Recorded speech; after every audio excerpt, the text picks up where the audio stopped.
Hi, my name is Shareen. I'm an interior designer in New York City.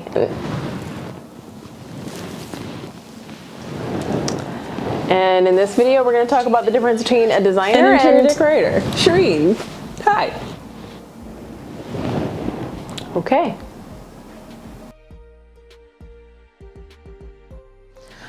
Let's talk about decorating. I'm gonna go ahead and get comfortable here.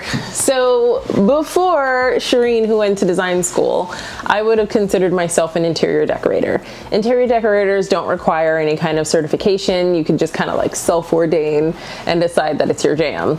A lot of people that you know that probably decorate as a hobby would call themselves interior decorators. It might be like a side gig that they do. And sometimes we say the term like, oh, that person just has an eye. The things that I was doing that was I have an eye was that I just had a minimal understanding to certain aspects, or when I realized that things worked, I may not have known the theory behind why it worked, but it did work. So color theory is one of those things. Because I worked in fashion before and because I've worked with graphics a bit, I understood primary, tertiary, and secondary colors. And I would know that there's a difference between the hue, the shade, the tint, and the tone. And that would help me come up with undertones and colors for paint and things like that, or even when I'm mixing and combining colors for a client. But when it was just a hobby, I didn't know as much about color theory as I did when I went through formal schooling for it. I did know that there was a difference in patterns and that maybe you don't want to put, you know, big and little dots together, right? You want to mix like stripes and damask. You remember when that was popular? Like that was really popular at a period of time. But I didn't understand what a repeat was. So I would see a motif, but I wouldn't necessarily know how that would work on wallpaper. Some decorators may definitely know that. I, in particular, was not as skilled in things like that. I would be able to pick out some great furniture either for myself, most likely for myself because I had my own personal style, but that meant that I wasn't necessarily comfortable venturing, and so it would have been harder for me to design for someone who didn't have the same style I did. So if you were modern contemporary and I'm modern contemporary, great, we would get along perfectly. But if you wanted rustic and I was modern contemporary, there would be a total clash. I would know things like the 60-30-10 rule, where you want to have a dominant color or dominant design style for 60% of a space, and then a secondary color or secondary design style for 30%, and then a 10% splash of something else like an accent. But I wasn't necessarily as good at that as when I eventually became an actual designer. I also would have been great in a box store. So if I went to go work for, I don't know, the IKEA planning studio, I would have been the bomb in a space like that, because I have a limited toolbox of resources that I have to use in order to style or design a space for a client, and I could use those tools and make it happen. But if it came to stepping outside of that, it would be a little bit more difficult. And I think that that's the difference. That's one of the differences between your designers and your decorators. The last thing a designer would ever do is buy a furniture set of anything, whereas a decorator would be big on a furniture set. I don't know if you remember recently, there was a kind of a fad, and it still works, to get different dining room chairs. So you have one table and maybe 4 different dining room chairs. A decorator and myself at the time would not have been as skilled as curating 4 different chairs or 6 different chairs for a dining room space, whereas as a designer, I definitely feel way more comfortable doing that. The other thing I was doing as a decorator, unbeknownst to me, was I understood the rule of thirds, or at least the rule of decorating in odd numbers. And so whenever doing a coffee table or a bookshelf, I would always make sure that I was grouping odd numbers together, but I wasn't always sure why that was working for me. And then in other instances, I understood symmetry. So I always wanted to create these moments of symmetry, like double nightstands and things like that. And maybe I picked up on that reading about a bunch of feng shui stuff. But in general, I like symmetry. So there's a delicate balance between doing things symmetrically and asymmetrically, and decorators would be great at that because most structures are built symmetrically and they are furnishing those spaces accordingly. I had so much fun playing with my friends' spaces and moving things around in my own spaces and learning more about different design styles. And then when I wanted to really take it seriously, that's when I went to design school. An interior designer is experienced because they are certified. They have an actual certification from a school. They've studied this. Maybe they have a BFA, maybe they have a master's. They could be part of associations like the American Association of Interior Designers or the Interior Design Association.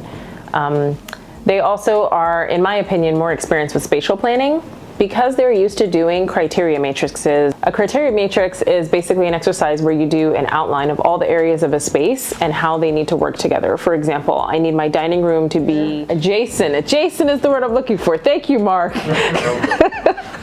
So for example, your dining room needs to be adjacent to your kitchen. Your living room would be adjacent to a bathroom for people to get in and out of.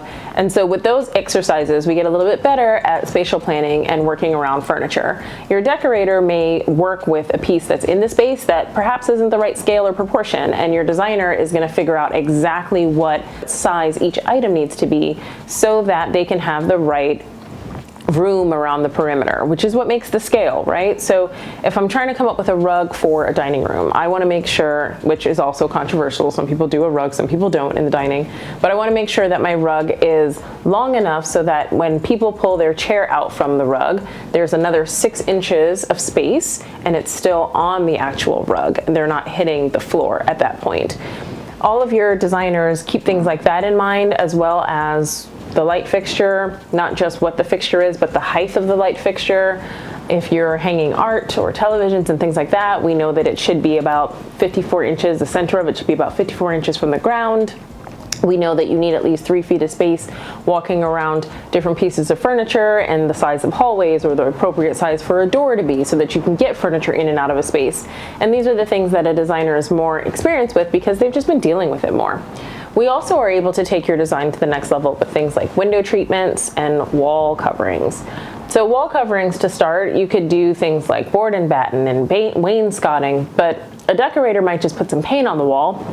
A designer will take paint and do a design on the wall or come up with a mural to go on the wall. And it's not always something that's purchased, it's usually a creative endeavor. And if you don't know anything about that, just think about hotels that you've gone into. It's not usually the pieces of furniture. There's other elements that create the wow factor, like the lighting. And a designer might drop a ceiling or raise a ceiling and create trestle ceilings in order to put in strip lighting to make sure that you have the right mix of accent, ambient, and task lighting throughout your space and creating that lighting when you need it. We'd also look at your floors, and a decorator might just put a carpet or a rug on the floor, whereas a designer is going to be able to educate you on the different types of floors. Like why hardwood is a good investment for some people, why vinyl planks would be a good investment for some people, how to actually lay that with your contractor. Do you lay it straight? Do you lay it horizontally, vertically, on a diagonal, and at what axis and why? These are things that a designer would help you with. If you're working in a commercial space and they're doing a design for that, they want to make sure that they pick, if it's a natural stone or material, it's less porous, it's something that's not going to wear as much. And these are all factors that we've taken into consideration.